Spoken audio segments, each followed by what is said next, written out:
the reason why it's an interesting topic is because people are by nature lazy, okay? And a lot of people don't want to take injections. So MK-677 is a pill. It's an oral growth hormone releasing factor.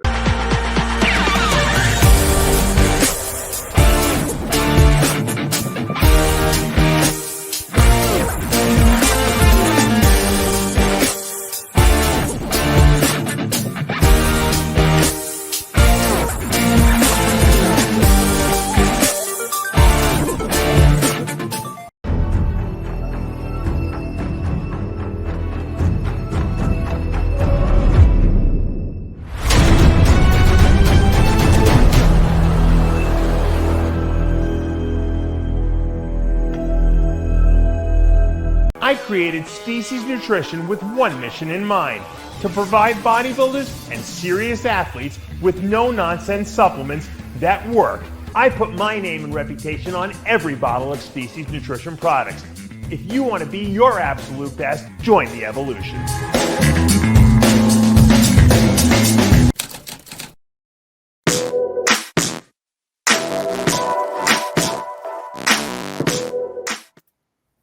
All right, television, RxMuscle.com. This is Ask Dave, your 30-minute question and answer show with Dave Palumbo. Whatever's on your mind, bodybuilding, non-bodybuilding, it is all on the table. We have a live recording of After Hours in less than a half hour, so we're going to get right into the questions. Of course, on this show, the first two questions from the Dave Palumbo Experience app. First question, heard DHB has most of the benefits of Tren, but less side effects. Your thoughts on DHB and the most effective dosage? You know, this was a drug that was developed years and years ago. And actually, Patrick Arnold had pulled it off the shelf and modified it. And that's where they made that undetectable steroid called the Clear. I don't know if you guys remember that. Balco. Balco days.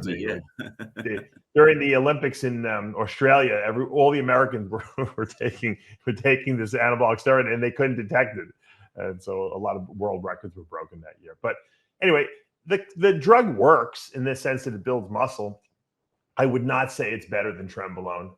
I probably has less side effects in the sense that Trenbolone is very androgenic, which is why people like to take it, which means it loads glycogen well, it creates aggression in the gym, it makes you really strong, and it gives a good look to the body. So if you want to compare, the results of both of them, Trenbolone's better, So if I had to pick one, and DHB is really not that available, and it's not that great of an anabolic steroid. They never made it. I mean, it was never like something sold commercially in pharmacies because it just wasn't. It didn't perform as well as Trenbolone, I guess. Trenbolone acetate was always a veterinary drug that I don't know what they used it for, because you would think it would make the animals go crazy too because of the androgenic compound. But I think they gave it, mostly to cows to pack weight on them and maybe take some body fat off of them. But I think Trenbolone acetate and Trenbolone enanthate are, far superior to DHB.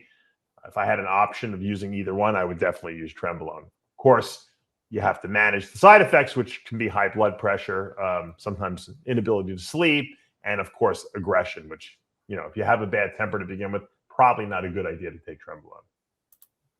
Second question, again, from the Dave Palumbo Experience app. Kind of a loaded question here.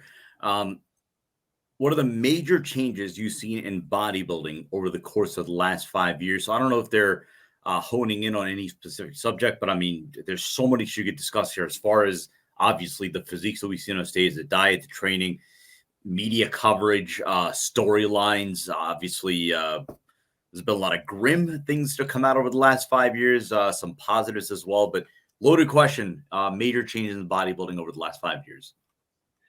To me, it's not really that hard because I felt like 5 years ago, bodybuilding wasn't as good as it is today in sense of the competition, the physique development. I think a lot of the guys that are really good today were just starting out like 5 years ago, and they didn't have the physiques they have today. So we had gone through like a little bit of a lull, if you remember, kind of like, at the end of Phil Heath's reign as Mr. Olympia.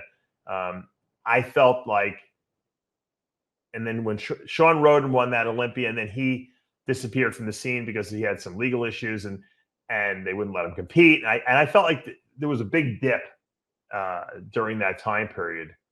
And I almost felt like there was no excitement in bodybuilding. And I didn't, Ramy hadn't really, shown up in shape yet. So it was kind of like it got a little boring for a while. And I didn't know where it was going to go. And today, I think it's much more exciting. I think the physiques are amazing. I think we have big guys, good development, structurally sound guys, that are in this top group. And obviously, we don't have a secure Mr. Olympia that's winning it every single year. The title's changing hands. We just have the new Mr. Olympia. I think it's way more exciting right now.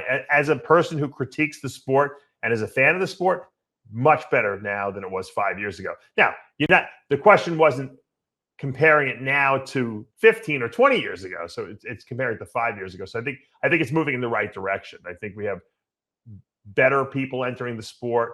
The talent pool is higher, both in classic, 212, and open, for that matter, and men's physique. So I think that we're going in the right direction. And the good thing is that a lot of these athletes that I'm talking about are young.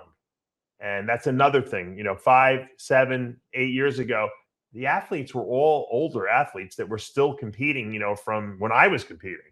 And now those guys kind of all retired pretty much, even Dexter Jackson for that matter. So we have a new crop of talent, that has taken over as the best in the world. And I think it's really great. And I don't think in the last 5 years, social media has changed very much, or YouTube for that matter. So I think we're evolving correctly at this point. And I'm happy to say that it's moving up and it's not moving down.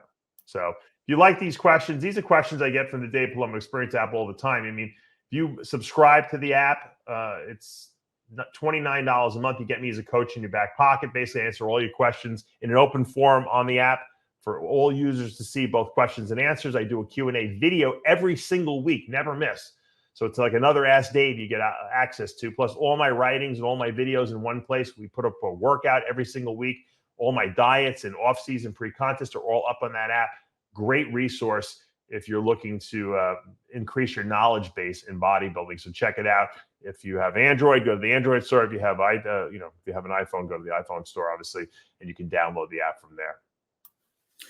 Let's go to our Instagram questions. Again, our handle is official_RxMuscle. If you're new to this channel, we ask that you subscribe below.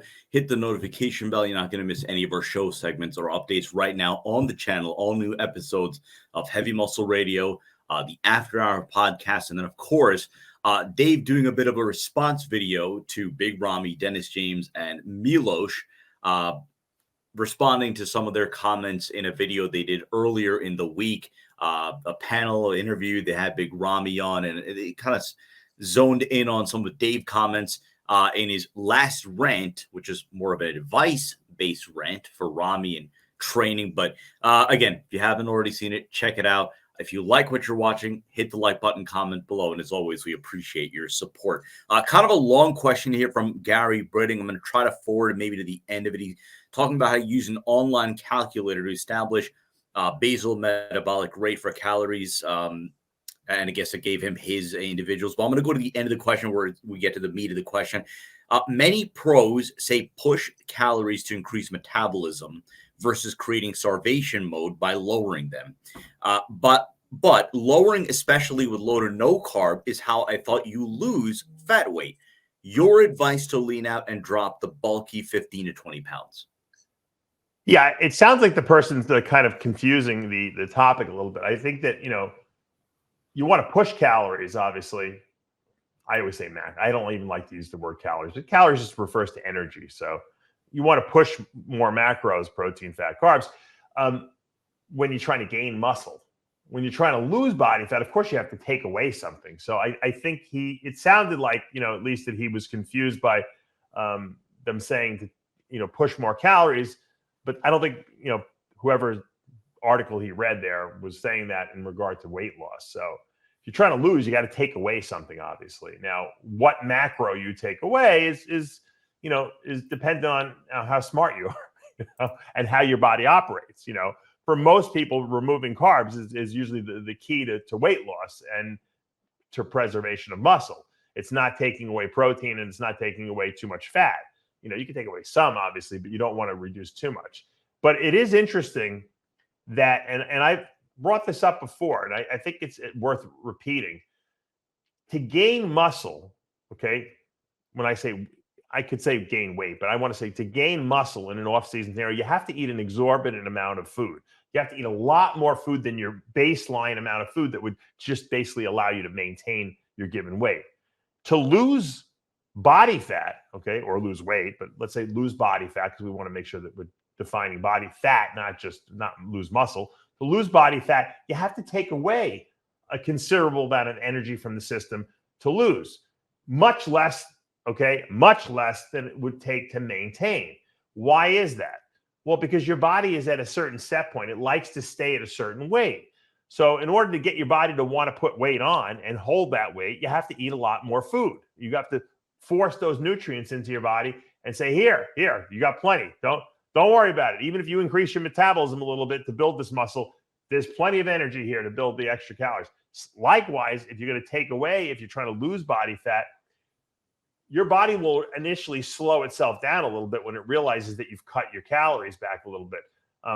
But you have to do it enough with the right macronutrient reduction so that your body is in a fat burning mode now. So in other words, if you reduce carbs, you lower insulin amounts in your body. Insulin's a fat storage hormone. Now you can't store as much fat. That's going to raise growth hormone levels when insulin levels are lower, which creates a more anabolic, but also a fat burning environment. And then, of course, taking away energy from the system. Now the body needs fuel to do what it's doing. So it's going to maybe dip into the stored body fat and burn calories. But there is a big discrepancy between gaining and losing as opposed to maintaining. And that's, I think, the take-home message here. We have a ton of questions to get to. We're going to try to race through. Again, this is going to be a bit of an abbreviated show, given that we have after hours live taping coming up just shortly. Let's go to it's a question about Jeremy Buendia. Carlos Fit NYC. Jeremy Buendia is going to be doing the Olympia after, wow, hard to believe, 5 years, I guess. But the question is, and we have gotten this question before, but I guess we'll address it now. In your opinion, can he come back and win it? And can he beat some of the new guys that we have seen in the men's physique division? I personally think that he would probably do better in 212 bodybuilding or even classic bodybuilding for that matter. Although he's actually got a lot of muscle on his body. I don't even know if he can make his classic physique weight, but I think he would do better in like a bodybuilding division than he would in men's physique.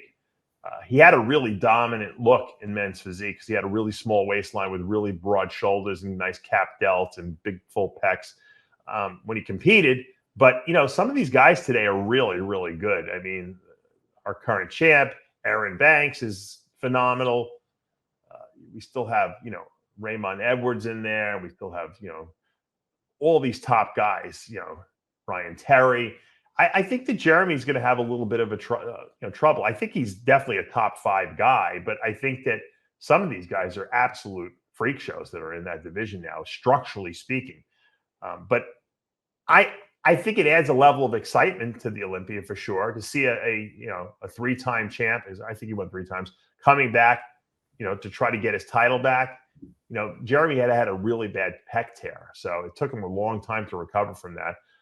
From the pictures I've seen, it looks like it's recovered, but you know what? Your body never quite looks the same as when you're younger. So I don't know how he's going to look in the final, evaluation. The guys he was beating at the time weren't bigger than him. They were smaller than him. He was, muscularly speaking, bigger than everyone, essentially. Better structure. Now there's guys with crazy structure with a lot of muscle mass. I think he's going to have his work cut out for him. I wouldn't be surprised if he did the Olympia this year, maybe placed top 5, and then maybe said, you know what, I'm going to do classic or I'm going to do 212. Because I think he's still really young, and I think he enjoys competing. Obviously, it's a challenge for him, and it helps his brand. So I wouldn't be surprised if we see Jeremy move to a different division if it doesn't work out the way he wants to. And until we see him on stage next to these guys, it's really impossible for me to predict what's going to happen. Let's go to Nico Cantemir. We do get a lot of questions regarding training pre-contest. The week after you compete, how would you train and do cardio? Well, assuming that you don't have another show coming right up. Right. I usually tell my guys I kind of keep them on their contest diet, but I give them more carbs. And then I tell them have one cheat meal per day for the first 2 weeks after the show. So what that does is most of the meals are going to be cleaner meals with carbs. So obviously they're going to feel more satisfied, and they're not going to retain a ton of water because they're eating all junk food, but yet they're going to have one junk food meal a day or whatever they want to eat. If they want to go out and have Italian food, they want to have burgers, they want to have sushi, whatever they want to eat, Mexican, they can go have it once a day. So it's kind of like, you know what? I don't need to go crazy all day long because I have my one cheat meal for the day. If I want to go for breakfast at IHOP, whatever the case may be.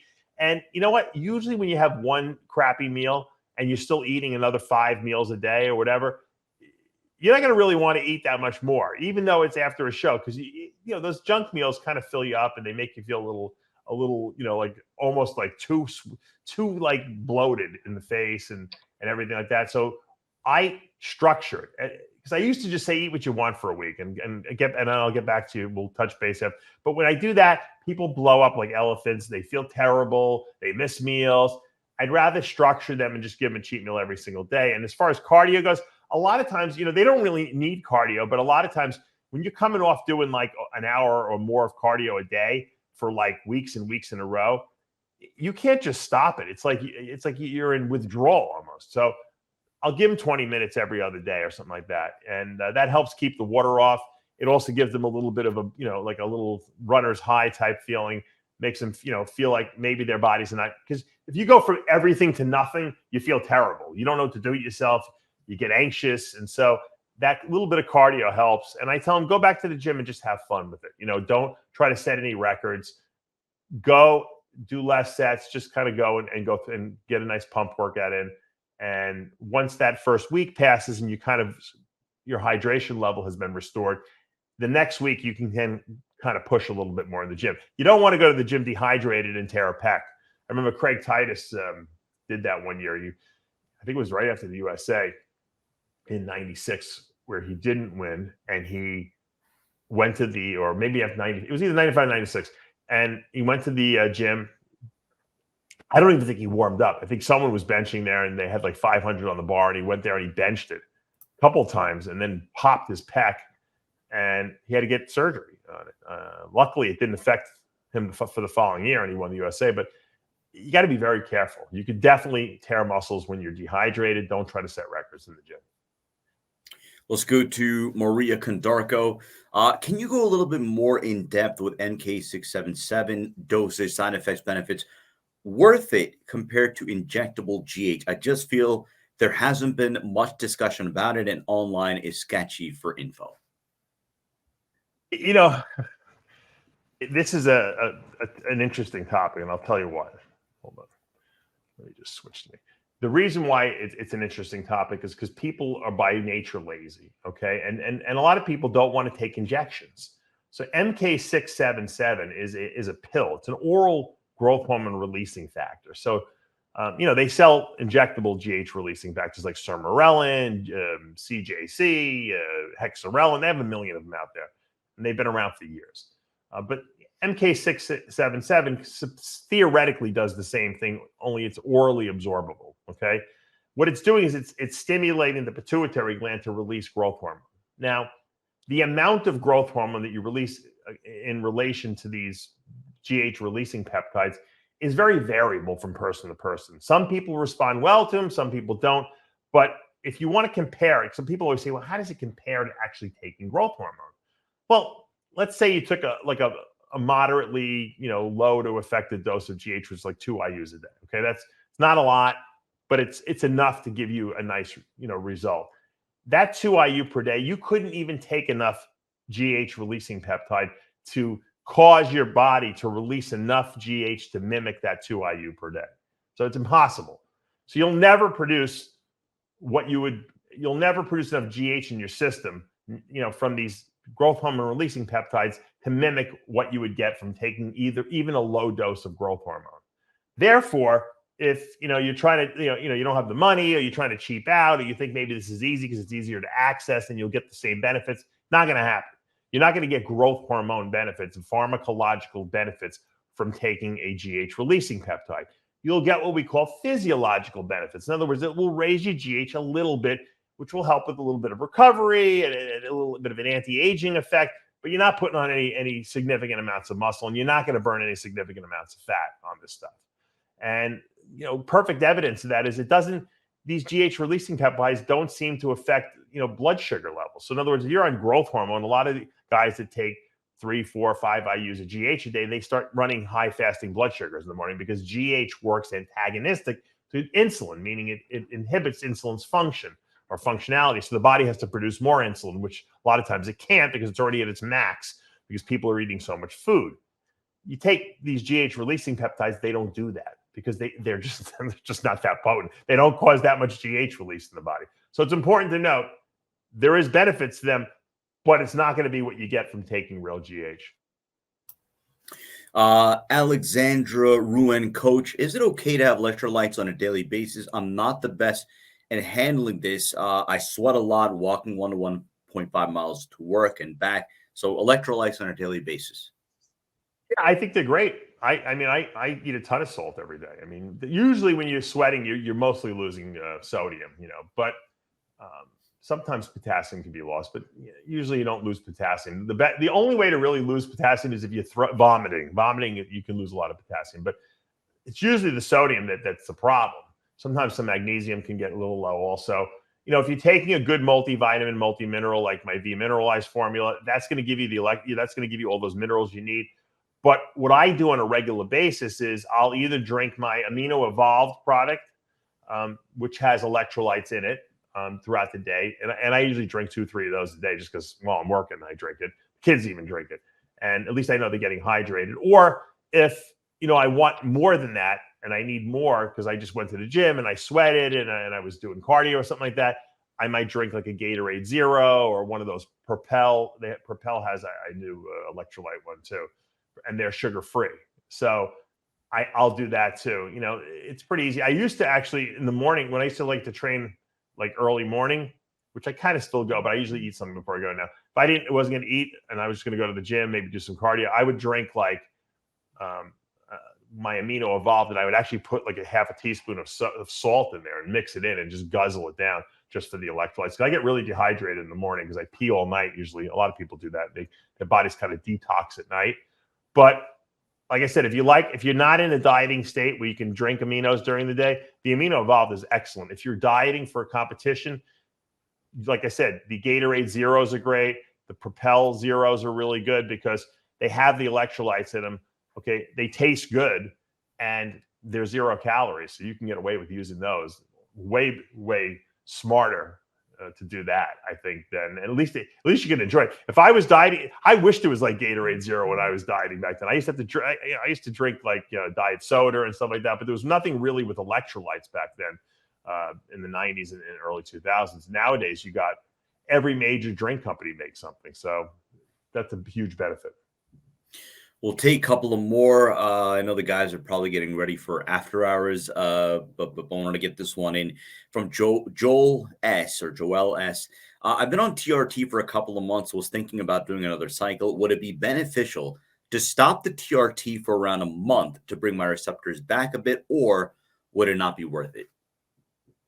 It kind of depends on how much TRT you're taking. If you're taking like 100 milligrams a week, you're probably not really suppressing androgen receptors at all. If some guys take a higher dose of TRT, like 250, 300 milligrams a week of testosterone, you might be suppressing a little bit. You might want to cut back. You don't even necessarily need to go off it, but you can. If you really want to kind of wipe the slate clean, you can go off your TRT for, like you said, 3 weeks, and then hit it and do your cycle. Or you can cut back to like 100 milligrams or even 50 milligrams of testosterone per week and give it a little bit of time, maybe give it like 3-4 weeks, in which case you probably won't even notice you're on the lower dose, and then you can start up again. But, for most people, like I said, if they're taking 100 milligrams a week, which is what a lot of people's TRT is, it's probably not going to have any negative effect on, number one, toxicity, because the testosterone is not toxic. And number two, it shouldn't really be suppressing androgen receptors too much. Now, having said that, if you had done a big cycle and then gone right to TRT and never really did a clean out PCT and came off, you might want to do that because maybe you never restored androgen receptor sensitivity in that case. But if you've just been on HRT and you're like, hey, you know what, I think I want to do a little bit of a cycle, put on some muscle, you should be fine. Mark Costanzo, should you flare your shoulder blades out in a rear double bicep pose? It gives more V taper, but you lose detail. You know, you kind of have to see what works best for your body, I think. I think on the back double, a lot of times guys lean back too far and they crease their back. I think Ramy does that. I was just talking about that with Amino Y. And we think that Ramy leans back too much, which kind of just doesn't allow the lower lats to really flex properly. You definitely want to open up your back. So you definitely want to open those scapular up. You don't want them crunched together because that's going to make you look narrow.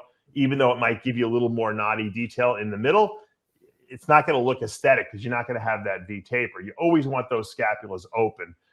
If you open your scapulas and you don't have as much detail or muscle there, it just means you just don't have enough muscle on your back.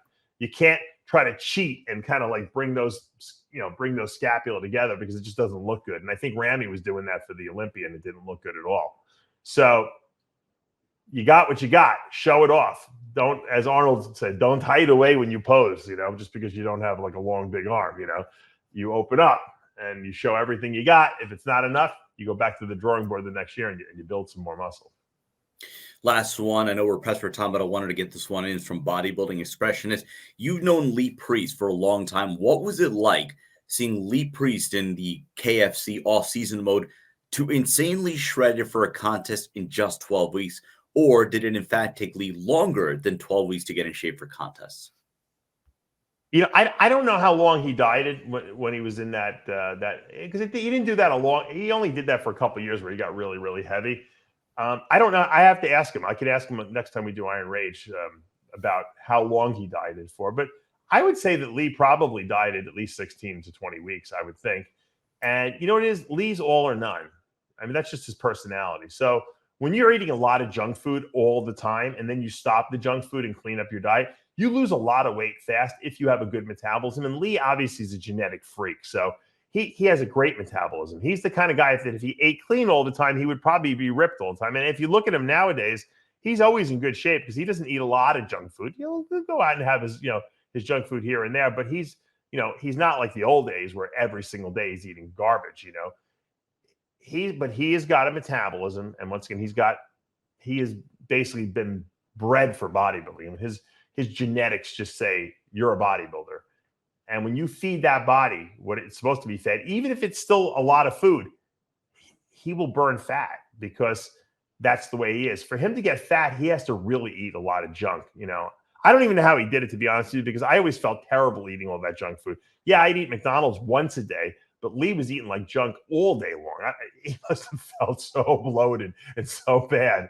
And especially because, he's not that tall. That he always said he felt much healthier when he was dieting, because he was like eating right, he was doing cardio, his weight was down. And so, there is something to be said for the fact that bodybuilders might actually be healthier when they're dieting, even though they're suffering more because their weight is down and they have less body fat and fluid retention on their body, which is less strain on their body. So yeah, I think that I could see Lee losing it in 12 weeks just because he's a freak. But, don't compare yourself to him because very few people have his genetics. Maybe no one. He might be the only one with those genetics. I was literally just about to ask you, is this a don't try this at home scenario? Yeah, absolutely. Don't try to get up to 280 at 5'6" and then diet down in 12 weeks. It's not going to work for most people. That's going to do for this episode of Ask Dave. Again, right now on the channel, all new episodes of Heavy Muscle Radio, After Hours, and of course, Dave's response video to Big Ramy, Dennis James, and Milos Sarcev. If you haven't already done so, subscribe below, hit the notification bell. If you like what you're watching, hit the like button, comment below. As always, we appreciate your support throughout the course of the calendar year. For Dave Palumbo, I'm Sadiq Faruqi. We'll see you next time.